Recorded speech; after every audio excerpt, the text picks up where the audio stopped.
Hi, folks. We're back after a week away. It is the BC Poly Hot Stove live on the Orca Network. I'm Jordan Bateman, Vice President Communications for the Independent Contractors and Businesses Association. I'm here in Burnaby, BC, and I'm joined by...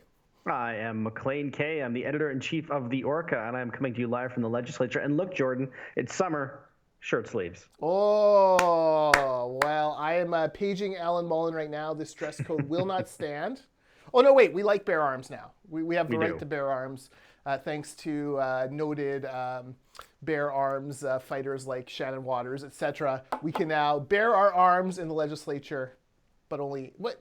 Actually, isn't there a cabinet meeting today? Like, isn't that... like, can you really be tieless there with the cabinet? What's John Horgan going to say if he sees you slacking like this, Maclean? Well, probably the same thing he says to me every time he sees me, which is sort of a wry smile and a hello. Hey, to be in my defense, I didn't know there was a cabinet meeting today. I showed up for work regularly, and I mean, in fairness, when the House is not sitting, as long as we're all wearing pants and shirts, they've never cared about the dress code here before. It's only when the House is sitting. But as you mentioned, yes, the cabinet is meeting today. I shouldn't say as we speak because I don't know if it's right now or if it's just this afternoon. There is an announcement with Health Minister Adrian Dix at noon. I believe it's a follow-up to the seniors' care issues that have been percolating in my absence. But yes, there is a cabinet meeting today. Whether it is a routine sort of hello, everyone, what are you all working on, or if there are bigger news items to come, we shall find out.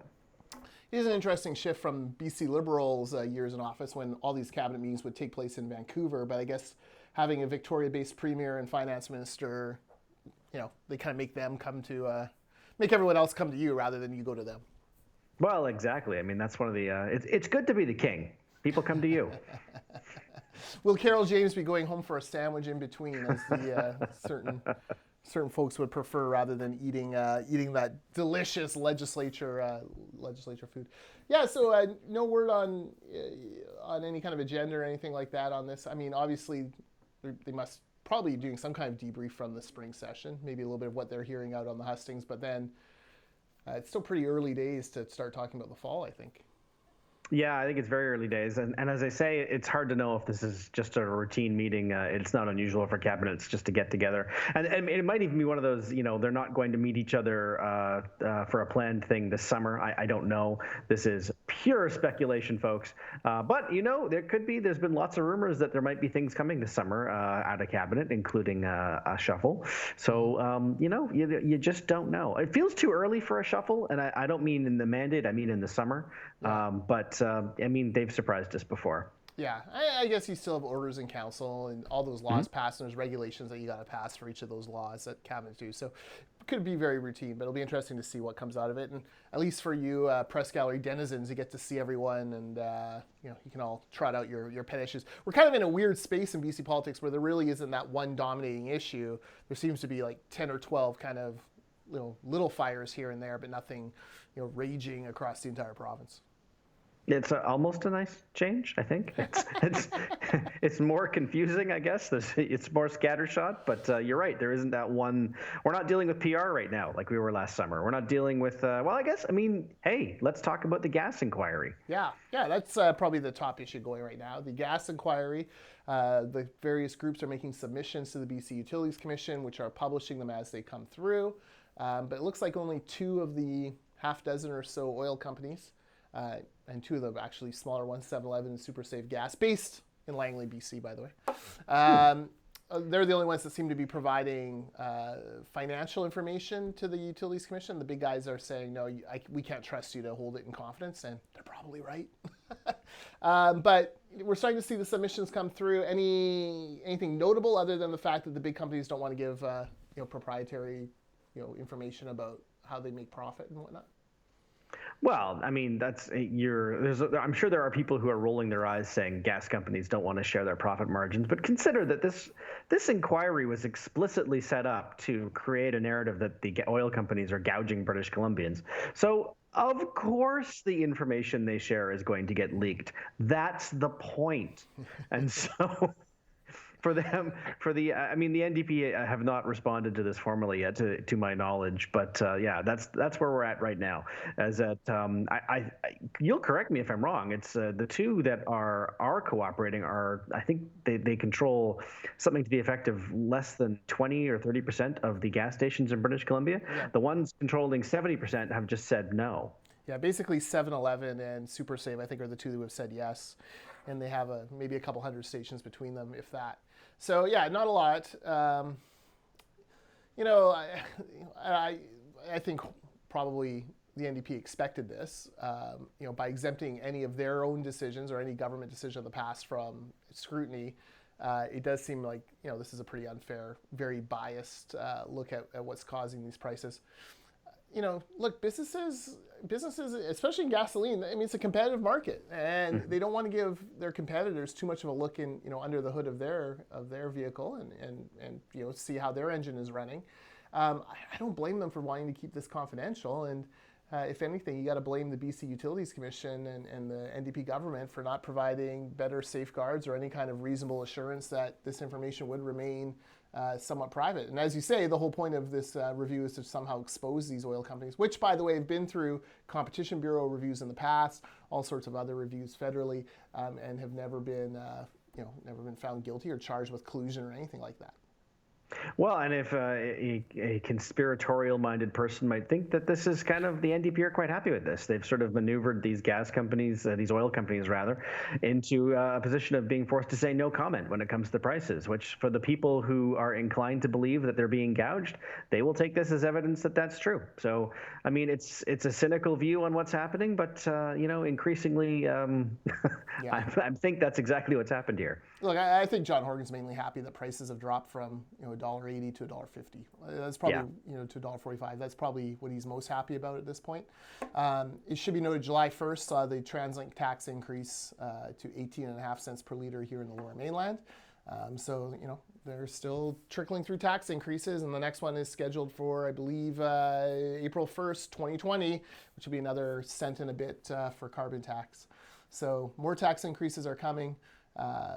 Lots of blame to go around when it comes to gas prices, but I'm not one to let the government off the hook when you know, 55 cents per liter in gasoline in the Lower Mainland is actually taxes and government policy. Well, I mean, and that's indisputable. There is room for a discussion on what happens with the price of gas from the supplier's point of view. But I mean, come on, you're exactly right. It's not a secret that this chunk of what you're paying at the pump is going to governments at several levels. So I mean, like it's ridiculous to just pretend that that's not happening. Yeah. Can I give my favorite thing from this morning on the Twitters, which sort of relates to this? It was Andrew Weaver, the great Dr. Andrew Weaver, leader of the BC Green Party, the third party, as they call them in the legislature. And he came out with a tweet saying, you know, basically breaking his arm, patting himself on the back because he now has 2 electric vehicles in his family. They've now gotten off of dirty natural gas to synthetic natural gas, which he calls renewable natural gas, for his barbecue and other cooking appliances. They are now, he believes, a carbon-free household. I look forward to seeing how he plans to go back east for various events in his carbon-free household, since you know, jet planes do spew out carbon. But whatever. He's now he was very pleased with this and sent out a very self-congratulatory tweet. And of all people to call him on this, Maclean, basically the best tweet in response was, this was a very elitist, you know, not everyone can afford to do this, a very elitist of you, Andrew Weaver, and it came from the elite of the elite, Gary Mason of the Globe and Mail. Like, in the press gallery world, it doesn't get more elite than the you know, the BC columnist or the BC Alberta columnist for the Globe and Mail. Gary Mason drives me crazy, and frankly, I find him, you know, hypocritical, to put it politely, on many issues. But you know, for him to be calling out Andrew Weaver on being elite, I was just like, almost fell off. I fell off my chair. He's got a point though, doesn't he? mean, Gary's not wrong about this. I mean, this is one issue that I'm a little surprised that Andrew Weaver has leaned so heavily into this, is that, I mean, let's be honest, Mr. Weaver, Dr. Weaver, makes a pretty good salary here at the legislature, and he did at the UVic as well, and that's a good thing. But, I mean, it is easier for someone like him. Publicly funded pensions going now, ready for him. Yeah, there you go. But it is easier for someone like Dr. Weaver with his credit and his income to buy an electric car. It would be a significantly bigger step for example, my family. Now, I live in a condo that already has electric heat, and I walk to work, so I'm a pretty carbon neutral household myself. So I'm feeling pretty good about things, and you know what? I'm not going to condemn someone like Andrew Weaver who wants to take little steps in his house, like switching to different forms of income. That's good, but he should also recognize that these require an upfront cost commitment, and for him to just dismiss it and say more British Columbians should buy electric cars. Hey, the NDP just reduced. Correct me if I'm wrong. I think this happened while I was away. Just reduce the rebate for electric cars. It's more difficult as of 2 days ago than it was last month. So I mean, Gary's right. Andrew shouldn't be so blasé about doing things like changing the heat source in your house or buying electric cars. These are significant investments, and not everyone can swallow it. Well, and you think about it, the cheapest electric car with all the subsidies, I think, is the Nissan Leaf. It comes in at just under $35,000. Andrew Weaver's, it'll pay for itself. It'll pay for itself. Well, you can get a Prius hybrid, a little hatchback for, 20-ish. And guess what? That's, pretty darn good on gas, and, achieves a lot of the same effects as the electric vehicle. Not completely carbon neutral, but certainly better. Financially, it is not a great money winner. And, it harkens back to that great Andrew Weaver comment where we should all refinance our houses in order to buy electric vehicles. So now you have poor millennials who are now trying to save up to buy a house so they can refinance it so they can buy themselves an electric vehicle. What a province we live in, Maclean. Andrew Weaver's British Columbia, ladies and gentlemen. Well, and what is the difference between telling someone that they should cough up $35,000 that's going to pay for themselves? What's the difference between that and saying they should come up with $50,000 to invest in Amazon, because that'll pay for itself too? Ooh, I mean, what's the difference? Yeah, no, great point. Great point. So, yes, that was my favorite thing from the weekend, or from today on the Twitters. Okay, going to our second issue, it ties into one of Andrew's colleagues, Sonia Furstenau. Sonia Furstenau is a MLA, first-term MLA, who has been thrust into a very pivotal role since she happened to be 1/3 of the Green Caucus that just happened to hold the balance of power between the BC Liberals and NDP. Famously, she became physically violently ill, throwing up in a wastebasket at the very mere thought of the Greens supporting the BC Liberals and keeping Christy Clark as premier. This basically forced Andrew Weaver to cut a deal, as poor as it was, with the NDP. And 2 years later, we have John Horgan as premier still. All that to say, Sonia Furstenau came into public life on one issue and one issue alone: a contaminated soil situation at Shawnigan Lake near her home, in her home riding. She created a society to fight it. Her website, soniafurstenau.ca, which still has all of this archived. She spent years fighting this thing. Got elected, convinced then Environment Minister Mary Polak to basically kill, having more of the soil arrive there. Now, lo and behold, 2 years later, she's furious at the NDP government because George Heyman, the environment minister, is saying, the company's met all the standards necessary. It's not actually leaching into the water, and we'll keep an eye on it, but basically wrap it up, put a clean layer of soil over top, and everything's fine. And she, issued a press release this week just ripping the NDP government for this. What do you say? I mean, there's a couple avenues to tackle here. The first is, can you imagine the reaction that would have come from George Heyman in opposition had this come from a BC Liberal government? Well, the company is doing all the right things and putting clean. The tests indicate that it'll be safe. Opposition George Heyman doesn't go along with that, even if it's true. And this is a tough. Sierra Club George Heyman sets his hair on fire. That's true. Yeah. Well, exactly right. But the thing is, so did opposition Sonia Furstenau. So did community organizer Sonia Furstenau. She did indeed set her hair on fire, and did it quite effectively. The Cowichan Valley has been a safe NDP seat for a long time. Sonia Furstenau changed all that. And why? Because of the situation at Shawnigan Lake. So for her, it's going to be tough for her to go back to her voters and say, look, this is the issue you delivered me to Victoria on, and it didn't go the way we wanted. What's That's Vancouver Island is going to be interesting across the island, but I think also in Cowichan Valley, because it's going to be a dead heat, I think, between the Greens and the NDP in a lot of ridings. The Cowichan Valley is an interesting one. Sonia was very effective organizing on this, but let's also not forget, I think the NDP ran, well, that's not true. The NDP ran a single NDP candidate, but another candidate who had a lot of, basically there was a schism, and there were two sort of de facto NDP candidates. So, Sonia could be in some trouble come 2021. Yeah, I agree. I think this does two things. First of all, it kills any notion that Sonia Furstenau is going to cross the floor to the NDP. Has long been rumored. I think that politically that this ends that option. I mean, unless they buy her off with some sort of cleaning that site up, but they're not going to do that. That would just be such a huge about face and such a naked, disgusting political ploy. And number two, it's not like Sonia Furstenau doesn't have leverage here. She threw up at the thought of backing Christy Clark. Does she throw up at the thought of, this contaminated soil being so close to her precious water source, of which she and her neighborhood drinks from daily? Is it enough for her to actually go back to Andrew Weaver and say this, CASA agreement is over and it's time for us to take it issue by issue, or even worse, prompt the defeat of the NDP government? Like, if this goes over like a, pardon the pun, lead balloon in her riding, does she, do the, nakedly transparent personal political thing and say, you know what, let's get into an election sooner than later, because the NDP will not win re-election with this hanging over their head in my riding?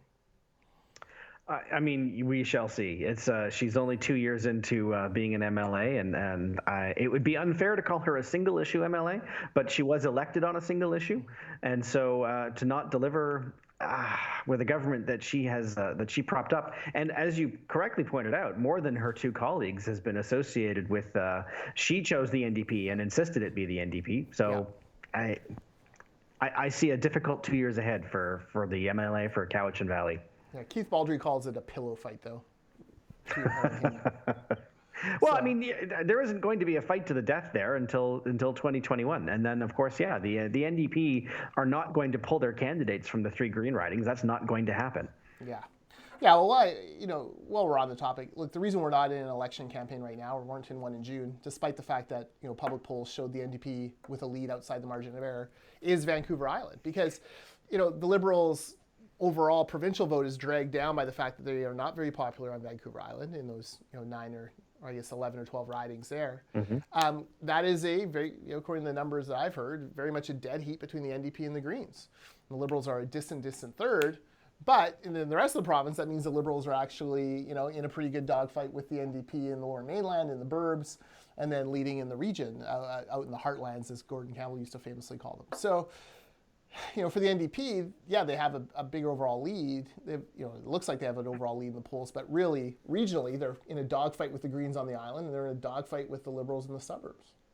Yeah, you're exactly right. I mean, it's the NDP running up the score, and ridings like Vancouver, Mount Pleasant don't help them province-wide. So, they probably see a few of their previously safe seats on the island as being suddenly somewhat vulnerable. Yeah, no, absolutely. All right. Also on the back burner, you should talk about Jody Vance's piece on the Orca this morning. Yeah, it's a piece that I probably could have come up with a punnier and more risque headline.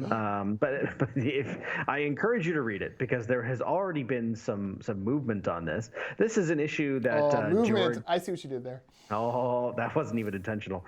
See, I'm good when I try not to be. George and Jody have been talking about this issue off and on for a little while, but essentially it's that Vancouver's beaches are occasionally closed down because of elevated, in fact, when I say elevated, 4 times the safe human amount of E. coli. And this is because of, sewage, and it's just not treated properly in Vancouver. Does this sound familiar, Victoria?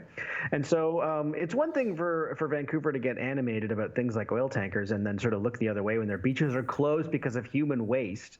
And maybe this should be a higher priority for city council instead of tilting at windmills, like declaring themselves a nuclear-free zone and all the other things that they do. Now, anyway, Jody wrote this yesterday, and it was posted this morning, and she's already gotten a reaction from, I'm going to pronounce his name wrong, John Kupar. Yep. He's the head of the Parks Board in Vancouver, and he said, yeah, you're right. This should be moved up to the top of the agenda, and that's exactly what I'm going to do. Look at that, the Orca driving the agenda. It was bound to happen.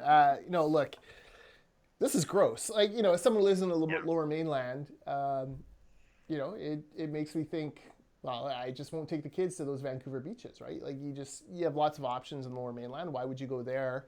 That's bad for businesses downtown who, would like to have some of my out of town money come in. It's not great for the reputation. Certainly, Maclean, you're a former Alberta resident. I am sure there is much,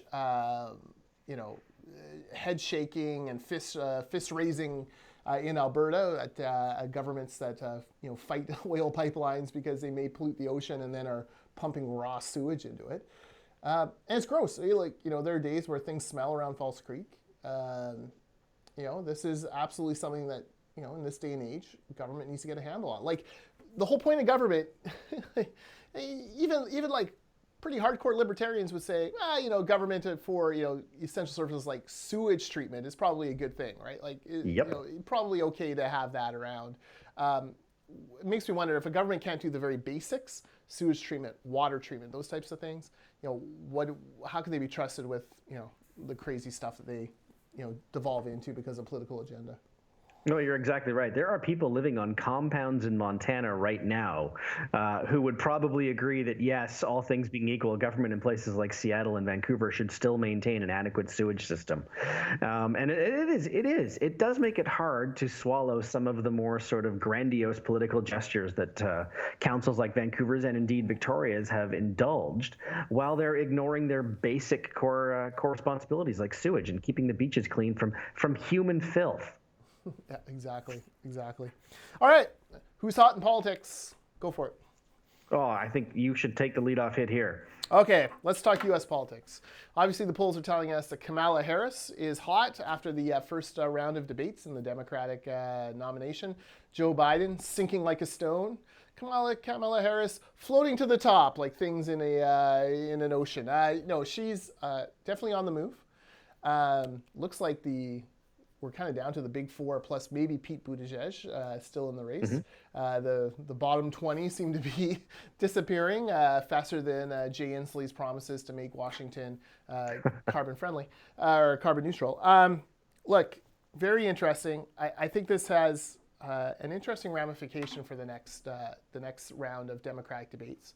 It's very clear that Kamala Harris has grown in support because of her run-in on the debate stage with Joe Biden. Biden's bleeding support now. She's on the rise. It all comes down to the same moment that they're playing over and over again on all the cable news channels. Maclean, as someone who's worked on campaigns, what do you think this means to the other 20 also-rans for the next debate? How furious do you think they're going to come out and try to turn their guns on one of these big four and try to get their moment in the sun? As Kamala Harris has proven, you can actually jump from that pack, that messy pack of 20 into the upper tier by having this one good moment. I think this next debate will be crazy.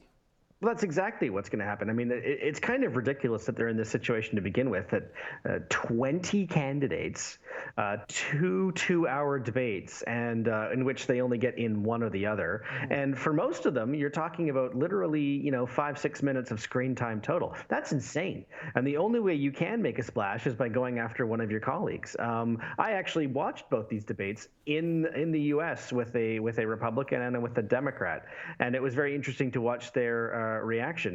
They did think that Kamala Harris was one of the few who sort of made a name for herself. They were also impressed with, and I'm going to get his name wrong and embarrass myself. Is it Julian Castro, yes, who was the transportation secretary under Barack Obama? They thought he presented well, and this isn't. We weren't going to talk about this for our cold politicians, but man, did Beto O'Rourke ever perform badly on night number one? Oh, that was. Beto's been like overblown from the beginning, right? Like he couldn't beat Ted Cruz. This idea that he should be running for president is preposterous. He can even win in Texas. Like, give me a break. Like you got to win somewhere before you can start running around and being a legitimate presidential contender. Unless you're Donald Trump. You got to win at life. Donald Trump would say he was winning at life. He's so tired of it. So you're right. So I think the next go round is going to be just vicious as they all look. With 20 of them, they have to emerge from the field somehow, and the only way to do that to make a splash is by going after someone like Joe Biden. So the next round is going to be nasty, and you don't have to like Donald Trump, and I certainly don't, to think that he will be enjoying this next one very much. Yeah, and Harris, it wasn't just the moment, right? Like, I mean, she had scripted it going in. They had T-shirts, within 30 seconds on her website with her, the line. Like, it's going to be coordinated, well-focused attacks. And if I were, Bernie or Biden or Warren or Harris, I'd be pretty nervous going into this next debate because the guns are going to be coming for me. It doesn't make sense for Jay Inslee, John Horgan's best friend, best American friend. I have a friend in America. You don't know him. His name's Jay. He lives in Toronto. Jay Inslee, Horgan's buddy. It doesn't make sense for him to attack. I don't know. Pick a random. Who's another random? Tulsi Gabbard. There you go. Or the New York John Delaney, that guy that no one heard of. Yeah, Kristen Gillibrand. Like, it doesn't make sense for him to go after her. But it will sure as heck make sense for him to go after Elizabeth Warren or. They probably won't go after. It's terrible. They probably won't go after a male candidate. So, but it certainly makes sense for them to go after Bernie or Biden. So, yeah, this is interesting. I'm not sure when the next Democratic debate is, but I didn't watch this last set, but I might watch the next one because I think the knives will be out. Well, you're exactly right. I mean, it happened in the first debate. Tulsi Gabbard went after, I've forgotten his name, which tells you everything you need to know. Is it Tim Ryan? Yes. Who I'd never heard of before then? It's like, that's great. You just Tim, don't call me Paul Ryan. That's right. And in wrestling terms, it's like beating the guy who gets no entrance music. I mean, Good for you. Why would you bother? We expected Duke the Dumpster Drosy to lose. That's right. Yeah, it's fine. Already in the ring. It's. Oh, Maclean, are you saying that to be the man, you've got to beat the man? Woo! Woo! Indeed, you do. Or the woman. And you might have to beat the woman in this case too. Yeah. I was reading an interesting story about what the dynamics would be like if it boils down to Elizabeth Warren versus Kamala Harris, and how we've never in U.S. politics seen two women duke it out for a primary in a primary of this kind of high profile. And the question is, would it be different than the typical battles between two old white guys who usually end up in these things? So. Kind of interesting times. It's very interesting. I don't think it will be very interesting, or very different rather. But yeah, that does look like increasingly. I think you may have just picked my choice for the final two, to be honest. Yeah, I think Biden needs to get out there and do some more media and stuff. I mean, he's almost invisible. The kind of bubble boy. He needs to get out there and be working the local media around. It's like, look, Trump is crazy. But, he calls into the morning show on Fox, the highest rated show on cable news or cable TV at the time. And, he'll talk for 45 minutes to the anchors and they'll forego all the ads. And they don't, the reason why is because it's like ratings gold for them. And they can end up charging those advertisers more the next time they run. And, there's this thought like, oh, geez, if I advertise on, Fox and Friends during the breakfast hour, the president's probably going to see my ad, right? Like, that's not a bad thing for an advocacy group to think either. So, Joe Biden, you can't hide. Like, you got to get out there and do the media and whatnot. I do wonder with Harris, one last point on this. I do wonder if Harris, like we saw in that 2016 Republican nomination, you'd see these candidates kind of bubble up, and then the bubble would burst and they'd fall. Pete Buttigieg, I wonder if he's kind of in that point. He got to about 12 or 13 points in the polls, and now he's back down to 4. Although the money's still rolling in, so I think he might come back a bit. I do wonder if this is a Herman Cain effect. Bubble up and then disappear. Jeb Bush bubbled up, then disappeared. And Trump, who just Beto O'Rourke bubbled up and disappeared. Exactly. Trump, who just kind of stayed steady and kept growing, managed to win. So we will wait and see. There you go, U.S. politics. We can't avoid it in Canada as much as we. No, indeed not. Like to. My hot politician is not even a politician. That's how good he is. We're breaking the rules. The minister, when he was a politician, he was called the Minister of Motorcycles. I like to call him Stone Cold Blair Lekstrom. He was, look, I did, full disclosure, I worked a little bit with Blair. He's a very nice guy. And he's a man of, he's known as a man of integrity. And that is, John Horgan made a smart choice when he tabbed Lekstrom to assist in his review of the Caribou plan. And you know what? Lekstrom did not disappoint. But he was also very honest and forthright. And his reports, if you're Doug Donaldson, I'm sure it was very difficult to read because it wasn't sparing. But, we'd kind of forgotten about Blair Lekstrom in BC politics. And suddenly everyone's been reminded of just how effective he was. if I'm Andrew Wilkinson, I at least make the phone call. Now, that's to be fair. Lekstrom's riding is very in able hands with Mike Bernier, so I mean they'd have to convince him to move. But boy, there's got to be a role for Lekstrom somewhere, even if it's just sort of an internal BC Liberal Party role. I would think. Now, this presupposes that he's interested in it. He probably isn't, but it's amazing how quickly someone can come back into the public fold. Yeah, no, exactly. Blair 316, you call him Stone Cold Blair. Blair 316. I just consulted your ass. No, look, you're right. Blair, Blair obviously left during the HST debacle when he had the temerity to actually speak his mind as a cabinet minister and say, "Hey, we're not doing this right," and he got the boot for that. And he's kind of been a, I think individual Liberals, BC Liberals, have kept up good relationships with Blair, but certainly the party during that Christy Clark era, he never came back in. Yeah, he did. He came back in. Did he come back in? Did he come back? He did. Oh, did yeah, she brought him back in. Oh, did he? That's right. Pardon me. You're correct. She did bring him back into caucus, but never back into cabinet. Boy, she might have done that as well. You'd think I would just know that. It doesn't matter. Certainly he didn't run again in whatever election that was, and he may have been pulled back. But I think this is the kind of thing we're supposed to just know. He definitely came back into caucus. I can tell you that. Yeah. Okay. Yeah, that's a good point. I remember Blair Lekstrom when in that 2011 leadership campaign, when Rich Coleman was still kicking the tires on it. One of the crazy harebrained plans that had been proposed was kicking the tires with Blair about endorsing Coleman as kind of the first guy out of the chute. That was when he was out of the party. It would have been very controversial with some of the colleagues there around the table. But Christy you're right. Christy did bring him back in, and that's a good point. So, anyways, he's doing this consultation. I will say, I'm not sure if you were here for this, but Vaughn Palmer wrote a piece on this whole process and basically, outright called for the firing of Doug Donaldson as forest minister. Yeah, I did. I think that was just before I left. And yeah, it's for Vaughn to go that strong is unusual. But yeah, I think even the premier would admit that this has been a bit of a debacle. And unfortunately, it has to land on the lap of the minister. That's just the way this works. Yeah, I mean, Donaldson, strike one, maybe the Unistoten, very forgot about that. Warm feelings and basically supporting the Unistoten blockade. And then second strike might have been this caribou issue.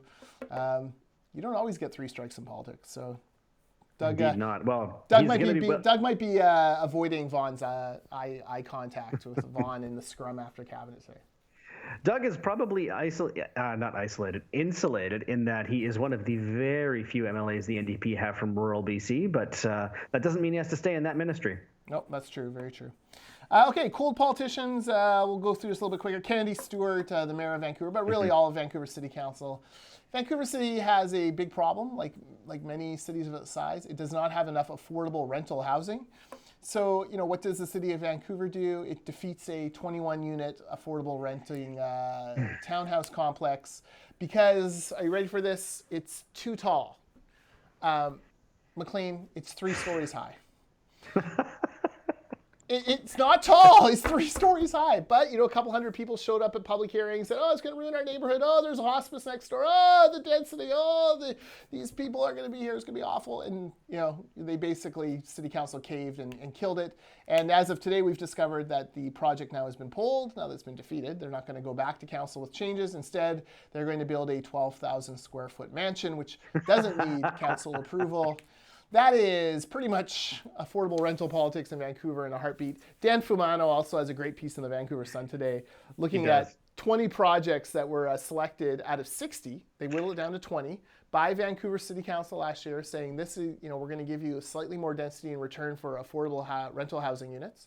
6 of them have already withdrawn from the program because even with those bonuses and incentives, there's no a way to get it through. They know that the public are rallying on certain things, and I'll call her out. Jody Vance is opposed to a 5-story building in Kitsilano, which would be affordable rental housing, and it's one of the few times where I can see George visibly exasperated on Unspun.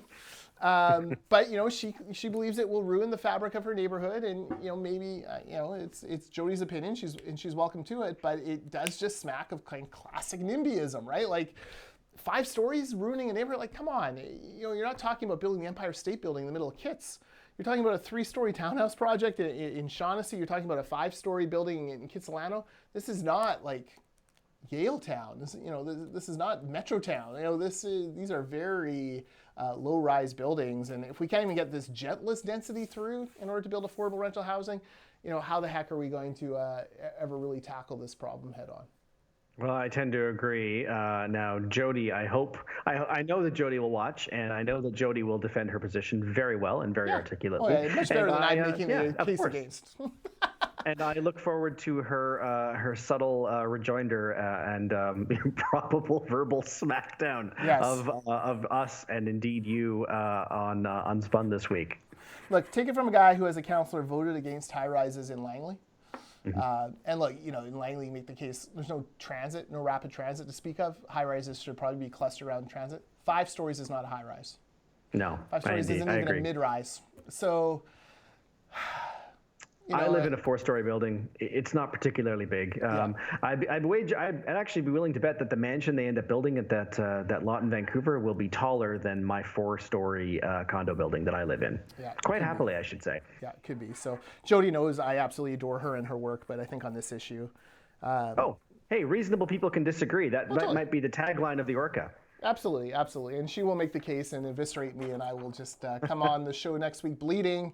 But I will be resolute. I'll be resolute. Look, this is not massive density. And Maclean, you want to wrap up with who's your cool politician this week? Well, honestly, in retrospect, it should have been Beto or Rourke, but I simply wasn't thinking in terms of U.S. politics. I'm going with Maxime Bernier because, look, it's not working. I was probably not your target market to begin with, and that's fine. But like the people that you were trying to attract, Mr. Bernier, I just don't. They kind of remind me increasingly of the BC Conservatives here, where their best case scenario seems to be spoiler and to put in a party that they probably hate a lot more than the one that they splintered off from. It's like they're polling around less than 5%.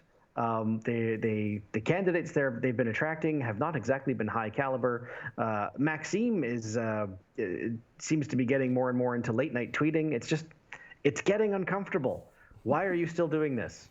No, Call you're right. Mr. Scheer. Maybe he'll take you back. You're right. Mad Max, I don't think Scheer can take him back. Mad Max is kind probably of not. You're right. Look, I probably was among the target audience, right? Like a guy who likes smaller government, less taxation, not keen on supply management. Like, okay, probably, major fiscal concern. Probably I am the target market, but he's gone so far off the rails socially. Yeah. He's, bringing in people who I just couldn't in a million years ever cast a ballot for.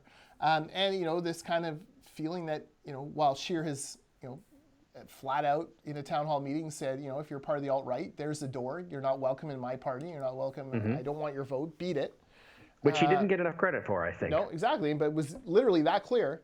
Mad Max has said, welcome here. Come on by. And like anti-immigration policies and just shocking to see Mad Max kind of go down this path. And does not fit. Yeah, it does not fit. And watching At Issue last week, Chantal Hebert, who's covered Maxime, as she calls him, for years, shaking her head on national television, saying this is not the Maxime Bernier that she's watched all these years, that she's covered, that she's just appalled at where this has all gone. Well, I don't even know what to add to that. It's other than, you kind of wish for his own sake that he just sort of fold the tent and retreat with some dignity, because you're right. He did have a good reputation as a small government crusader, and we need more of them. But it doesn't have to be tied up with all this social conservative stuff. I don't know. Yeah, it's the whole thing is disappointing. Even beyond social conservatism. So that's you're right. You're 100% right. Yeah, and maybe as a closing note, I'll mention a real social conservative who was a member of the Conservative Party of Canada for many years, Mark Warwa, member of Parliament for Langley East, who passed away of cancer last week. Someone who I knew well, and with Mark, was Mark ever in cabinet? No. Are there other MPs who did other things? Absolutely. But Mark Warwa was in politics for the right reason. Even though I disagreed with him from time to time or was frustrated because he didn't, actively push certain things that I liked, I have to say Mark Warwa was absolutely in public life for the right reasons, loved Canada, loved his community, went there, very much felt like a servant of the people when he was there, trying to help, Langley as best he could, had a vision for Langley and wanted to see that continue, had a vision for Canada. And, it always concerns me when, people pass away or leave politics who are in it for the right reasons. And, even the most ardent NDP, Nathan Cullen, for example, longtime NDP MP who would disagree with Mark on virtually every social and fiscal issue, wrote an extremely nice note to the Warwa family about how much he respected Mark for standing up for what he believed in and for standing up for public service. And it's disappointing. I'll be going to the memorial service this Friday. I imagine there'll be hundreds and hundreds of Langley residents there paying tribute to Mark. And we just had Canada Day, and it was very odd not to see Mark on the stage, Citizenship Court or the event in other events in Langley. He was such a big booster for Canada. So very sad to hear, and condolences to Diane and to Ryan and the rest of the family. Mark was an all-around good guy, and certainly deserved to have a long and happy retirement. And I'm very sad for Diane that she's been, that's been taken from her. So. Yeah, not to end on too serious a note, but it sucks.